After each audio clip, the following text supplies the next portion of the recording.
I'm a nationally ranked equestrian, soccer player, golfer, skier, and I'm on my school's student leadership team. I'm also a sister, a daughter, a granddaughter, and a friend. I'm an overachiever. However, twice a week, my soccer cleats are not where they're supposed to be. 3 times a week, it takes a whole car to get my things from house to house. At the end of the week, you would think I'm exhausted from all of the sports and extracurriculars, but it's actually that I know the next week will be another week of I don't know where my backpack is. My parents got a divorce when I was 6 years old.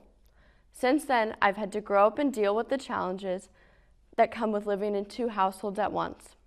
My 2 houses are very different.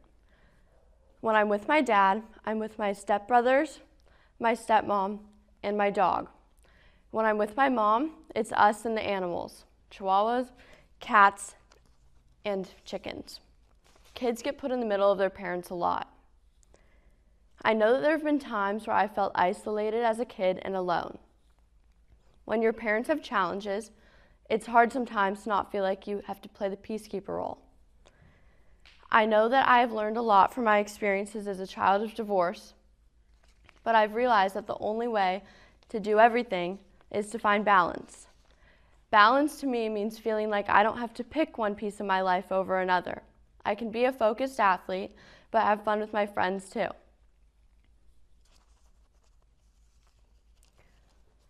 I'm not perfect at this, and I probably never will be. But I realize that I don't want to be one of those kids that all they do is school, all they do is sports, all they do is socialize and ignore their parents. So I try and be aware and find time for everything. I think that's why I'm able to do all of the commitments that I have. Having to balance sports and friends, like most teenagers, is hard enough. But when you have to add on finding time to spend with your parents and your family that you only get to see half the time, things get more challenging. Feelings of letting everyone down can arise. When I think about what it means to me to let everyone down, or what would even happen if I let myself down, it's more of an internal fear than external. I fear that if I don't push myself to nearly the breaking point, I won't reach my full potential. That's my biggest fear.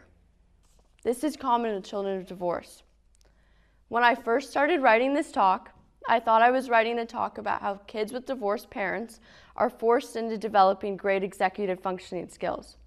Through the research and writing process, I have learned more about the mental toll that divorce can have on everyone involved and affected, whether you know it or not. I was not aware that I have a certain level of anxiety coming from my home situation until crafting this talk.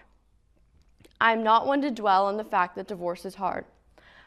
Everyone knows that. I'm a believer that you need to make the absolute best of every situation that is put in front of you. Almost half the kids in the United States of America are children of divorce. That's the real reason why I decided to get involved with crafting this talk. People often tell me that I'm super mature for my age, but I credit this to having to go through my parents splitting up when I was 6, blending families, and having to worry about where my favorite stuffed animal was. Kids that you see that look poised on the outside might be the biggest mess on the inside, and you don't even know. My point is, I don't see my parents' divorce as a weakness. I see all the things that I've learned from it as my greatest strength. Statistically, either 50% of the people in this room are either divorced or part of a family where there is divorce. I am sick of people telling me that they feel sorry for me because my parents divorced when I was so young. There are millions of kids just like me across the globe. And here are 2 things that you can do for kids like me that have nothing to do with pity. Do not assume that you should feel sorry for kids that have divorced parents. This has been a challenge for me and will continue to affect me for the rest of my life. But it has also given me the power to become the person that I am today. And lastly, I want you to take away from this that under all of my accomplishments, organization, maturity, and constant need to overachieve, I'm still a kid, and I too still struggle. Behind the poised person on the outside, there might be someone on the inside that still needs your help. Thank you.